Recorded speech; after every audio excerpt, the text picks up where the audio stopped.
So it feels easy to add guys like Matisse, Josh Green, I think Dyson Daniels when he comes in. That feels easy because they're plug and play guys.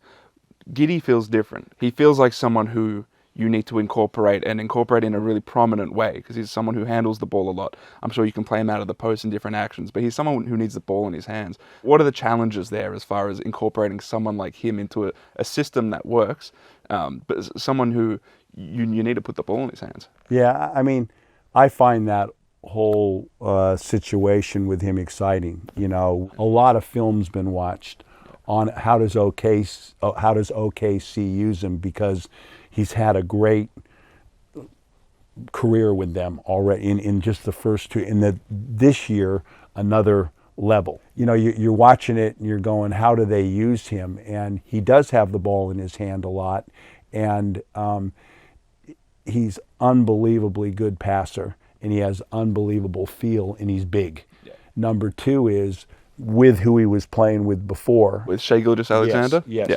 You say it much better than I do.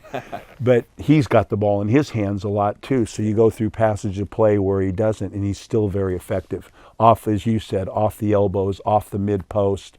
You know, he's you know, good in the corners. They can get it to him, and then he finds people. So, and he's good size.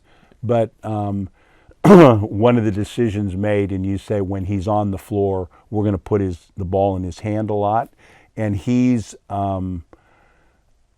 like a huge piece of this moving forward. You know, not just what's happening because he's young, not just this, but you know, it's like an Andrew Gaze as far as the Boomers and what he is. And as we get him with the group and as it expands, a lot of it's got to be built around him. So that athleticism side of it around him is really helpful.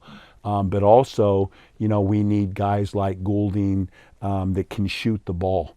You know, and that's one thing that you saw with OKC. They put around him guys that can catch and put, because he'll find him. So, you know, I see that question is exciting because you're adding a piece now. I mean, you've got Patty Mills, you've got Joe Ingles, you've got the guys that we've talked about back there. Now you're adding a piece that is completely different. You know, he's a guy that can make all those guys better. He's a piece that we didn't have in the last one, and you know, he's something that we're gonna build around.